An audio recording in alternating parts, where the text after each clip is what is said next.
25 जुलाई को दिवंगत फूलन देवी जी का कार्यक्रम है। उस दिन हमारे नेता जरूर न जरूर कुछ न कुछ ऐलान करेंगे कि किस तरफ वीआईपी का नाव किस तरफ जाएगी। निषादों का और अति पिछड़ों की आवाज़ अगर जाके कोई राज्यसभा या लोकसभा में आवाज़ को बुलंद करता है तो इसमें दिक्कत क्या है? अगर कोई भेजने के लिए तैयार हो रहा है तो आज के दिन में राज्यसभा में हमारा नेता जाके आवाज़ को बुलंद करेंगे। 2020 के विधानसभा चुनाव में 12,500 वोट का डिफरेंस था। 12.5 एनडीए और महागठबंधन में हम लोगों ने सपोर्ट किया और आदरणीय नीतीश कुमार जी को बिहार के मुख्यमंत्री की कुर्सी तक पहुंचाया। और अगर तेजस्वी यादव जी उस समय मान लेते हमारे नेता को डिप्टी सीएम तो आज तेजस्वी यादव जी मुख्यमंत्री होते। बीजेपी के साथ जो डील हो रही है वीआईपी पार्टी की, उसमें सीटों को लेकर आपने अपना प्रस्ताव रख दिया है। उत्तर प्रदेश भी लड़ेंगे, झारखंड भी लड़ेंगे, बिहार भी लड़ेंगे और 10 से 12 सीटों की चर्चा चल रही है। संभव है? क्या संभव नहीं है? प्रधानमंत्री किसको बनना है? गठबंधन होगा, लटबंधन नहीं होगा। किसी के साथ भी गठबंधन करेंगे तो उसमें लटबंधन नहीं होगा, वो लंबा समय तक चलेगा। आज अति पिछड़ा का हमारा नेता आदरणीय सन्माननीय मुकेश सहनी जी है, उनको बड़ा घर आज नहीं मिला है। क्या पता है कल 7th रेस कोर्स के सामने बंगला मिले। नमस्कार, आप लाइव बिहार देख रहे हैं। मैं हूँ राजमोहन तिवारी। 2024 लोकसभा चुनाव को लेकर देश भर में तैयारी महागठबंधन के तरफ से की जा रही है। विपक्षी एकता बनाने के लिए मुख्यमंत्री नीतीश कुमार, उनके साथ उप मुख्यमंत्री तेजस्वी यादव देश भर का भ्रमण कर रहे हैं। लेकिन बिहार की राजनीति किस करवट लेगी? बिहार की राजनीति में एक बड़ा नाम बन चुके, एक बड़ी पार्टी के बना चुके मुकेश सहनी क्या फैसला करेंगे, किसके साथ जाएंगे? उनके गठबंधन को लेकर काफ़ी ज़्यादा चर्चा चल रही है। हालांकि पिछले कुछ दिनों से मुकेश सहनी ने चुप्पी साध रखी है, ज़्यादा कुछ बोल नहीं रहे हैं। लेकिन हाल के समय में जिस प्रकार से उन्होंने सरकारी बंगले को खाली किया, उसके बाद चर्चा ये ज़्यादा जोर पर चल रही है कि एक कदम बीजेपी ने Y+ सुरक्षा देकर उनकी तरफ बढ़ाया और एक तरफ मुकेश सहनी ने सरकारी बंगला खाली करके बीजेपी के तरफ बढ़ाया। तो क्या 24 से पहले बिहार में एक गठबंधन का स्वरूप एनडीए के लिए बनता दिखाई दे रहा है? इसी पर बात करेंगे। हमारे साथ वीआईपी के राष्ट्रीय प्रवक्ता देव ज्योति हैं। सरकारी बंगला आप लोगों ने खाली कर दिया, क्या मान लिया जाए कि अब बात बन गई? सरकारी बंगला तो कोई रजिस्टर्ड प्रॉपर्टी है नहीं। सरकारी बंगला जो है वो सरकार का दिया हुआ चीज़ है कि जिसमें आप सदस्य रहते हैं या माननीय सदन के आप हाउस में रहते हैं या सरकार के मंत्री रहते हैं, तो उसी हिसाब से जो है आपको अलॉटमेंट सरकार करती है। दूसरा है कि हम लोग तो काफ़ी दिनों से सरकार में रहते हुए भी वहाँ थे। उस समय हम लोग को घर मिल नहीं रहा था, अपना वाजिब जो है तो घर मिल नहीं रहा था, इसीलिए थोड़ा सा लेट हुआ उसको छोड़ने में। और अभी हम लोगों ने घर भी ले लिया है, काफ़ी अच्छा। हमारे नेता आदरणीय सन्माननीय घर जो है ठीक है, 5 स्टैंड रोड में अति पिछड़े की राजनीति हो रही थी, उतना बड़ा घर नहीं है, लेकिन सर को अपना छिपाने के लायक, और सर बरसात होगा तो पानी नहीं लगेगा, और उसके लायक जो है हम लोग के पास एक छोटा सा घर। कहा जा रहा था कि सरकारी जो बंगला था वो महागठबंधन से आप लोगों को जोड़े हुए था, नीतीश कुमार के साथ आपका संपर्क वहाँ पे ज़्यादा था, लेकिन अब छोड़ दिया है तो संपर्क बीजेपी से ज़्यादा हो गया है। देखिए, भारतीय जनता पार्टी से हम लोग का क्या मांग था? भारतीय जनता पार्टी जिस तरह से हम लोगों ने अलायंस किया था, आपको हम फिर से बता रहे हैं, 2020 का ही विधानसभा चुनाव को जोड़ लीजिए। 2020 के विधानसभा चुनाव में 12,500 वोट का डिफरेंस था।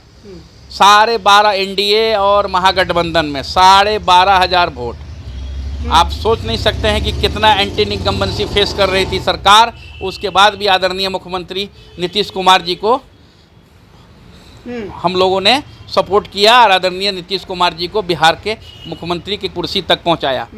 और अगर तेजस्वी यादव जी उस समय मान लेते हमारे नेता को डिप्टी सीएम तो आज तेजस्वी यादव जी मुख्यमंत्री होते। 12,500 हमारी वोट की ताकत क्या है आपसे भी छिपा हुआ नहीं है। हमारी वोट की ताकत वीआईपी का क्या है वो किसी से भी किसी से भी पूछिएगा, आज के दिन में कोई भी रीजनल पार्टी हो, उससे ज़्यादा हमारे पास ताकत है, वोट है। वो चाहे आप देख लीजिए, कुर्नी देख लीजिए, सिमरी बख्तियारपुर देख लीजिए, हम जहाँ कैंडिडेट देंगे 30,000 प्लस वोट लाने का क्षमता रखते हैं।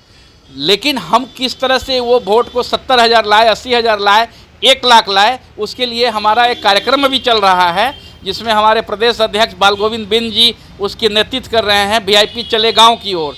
झारखंड, बिहार, उत्तर प्रदेश में, पूर्वांचल में हर एक गांव में हम लोग हर एक वोटर को टच कर रहे हैं, और वोटर की समस्या और हमारा नेता का जो वीआईपी पार्टी का जो उद्देश्य है और हमारे नेता का जो मैसेज है, हमारा हर एक कार्यकर्ता और हर एक प्रदेश कार्यकारिणी के जितने भी सदस्य हैं, राष्ट्रीय कार्यकारिणी के सदस्य हैं, सारे लोग घर घर पहुंचा रहे हैं। अच्छा, एक खबर खूब ज़्यादा चर्चा में चल रही है कि बीजेपी के साथ जो डील हो रही है वीआईपी पार्टी की, उसमें सीटों को लेकर आपने अपना प्रस्ताव रख दिया है। उत्तर प्रदेश भी लड़ेंगे, झारखंड भी लड़ेंगे, बिहार भी लड़ेंगे, और 10 से 12 सीटों की चर्चा चल रही है। संभव है? क्या संभव नहीं है? प्रधानमंत्री किसको बनना है? इस देश का प्रधानमंत्री ना हमको बनना है, ना आपको बनना है, ना हमारे आदरणीय नेता को बनना है। तो आज के दिन में हम ये विश्वास दिलाते हैं कि अति पिछड़ों की राजनीति, और अब तो वीआईपी पार्टी जो है A to Z की पार्टी हम लोग बनाने के संकल्प भी ले चुके हैं। तो आज के दिन में अति पिछड़ों की सबसे बड़े नेता हम अपने नेता को आदरणीय सन ऑफ मला मुकेश सहनी जी को मानते हैं। तो वीआईपी पार्टी का जिस तरफ झुकाव होगा वही प्रधानमंत्री बनेगा। तो यूपी झारखंड छोड़ देते हैं, बिहार की बात करते हैं। पिछली बार आप महागठबंधन में थे, आपकी पार्टी महागठबंधन में थी, 3 सीटें आप लोग को मिली थी, एक भी सीट पर जीत नहीं हुई। हालांकि महागठबंधन में कांग्रेस को छोड़ दे तो किसी को जीत नहीं मिली। लेकिन सवाल ये है कि इस बार 3 सीटें ही या 3 से ज़्यादा सीटें ही, बीजेपी के साथ या महागठबंधन के साथ? ये हमारे नेता निर्णय लेंगे कि किसके साथ गठबंधन होगा। लेकिन ये हम विश्वास दिलाते हैं कि इस बार जो गठबंधन होगा, लटबंधन नहीं होगा। किसी के साथ भी गठबंधन करेंगे तो उसमें लटबंधन नहीं होगा, वो लंबा समय तक चलेगा, लंबा समय तक चलेगा, ये विश्वास दिलाते हैं। किसी के साथ भी गठबंधन हमारे नेता अगर करते हैं, बीजेपी के साथ जो झगड़ा था वो खत्म माना जाए।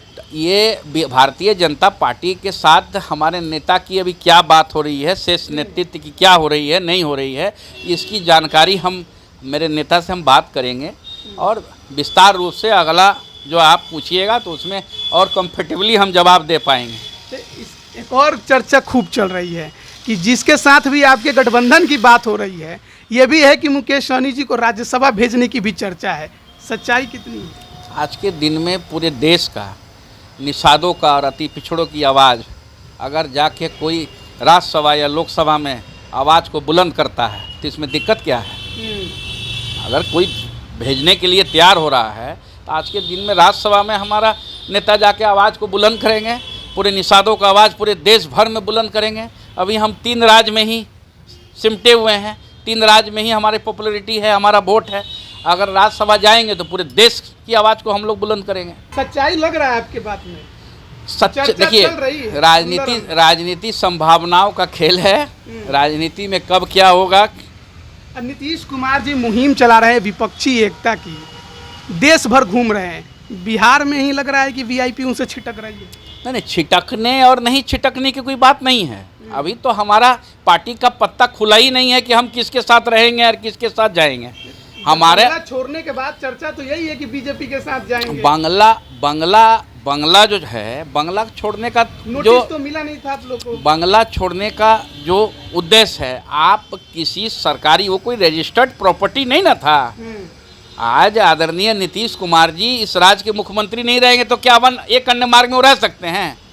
नहीं रह सकते हैं ना। तो हम लोग घर खोज रहे थे, घर हम लोग को उचित मिल नहीं रहा था, लग गया घर खोजने में, उचित नहीं मिल रहा था। इतना लोग अति पिछड़ा का राजनीति हम लोग करते हैं। अति पिछड़ों का वहाँ बड़ा बड़ा मूर्ति लगा हुआ था, आप समझिए जुब्बा सहनी जी का मूर्ति था, वहाँ दिवंगत फूलन देवी जी का मूर्ति था, वहाँ कर्पूरी ठाकुर जी का मूर्ति था, वहाँ जेपी का मूर्ति था, लोकनायक जयप्रकाश जिसको नाम लेते हैं। तो हम लोग तो बाबा भीमराव अंबेडकर साहब को मानने वाले लोग हैं। तो उसी हिसाब से जो जहाँ जाएगा आदमी ठीक से सम्मान से ही ना जाएगा, सम्मान से ही ना रहेगा। ठीक है, आज अति पिछड़ा का हमारा नेता आदरणीय सन्मानला मुकेश सहनी जी है, उनको बड़ा घर आज नहीं मिला है। क्या पता है कल 7th रेस कोर्स के सामने बंगला मिले।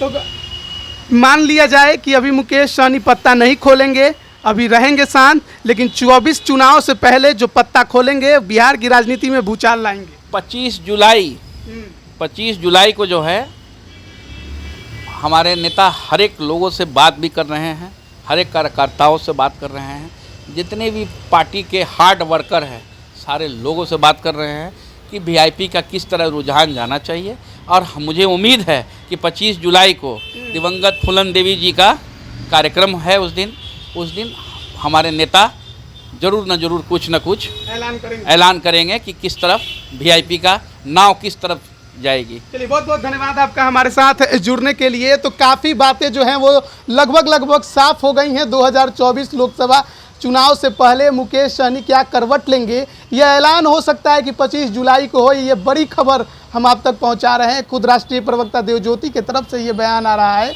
कि 25 जुलाई को बहुत बड़ा ऐलान वीआईपी बिहार की राजनीति में करने वाली है। अब देखिए, समझौतों को लेकर कई तरह की चर्चाएं हैं। अब देखना है कि उन जो चर्चाएं चल रही हैं, जो खबरें चल रही हैं, वो कितनी सच हैं और कितनी गलत हैं।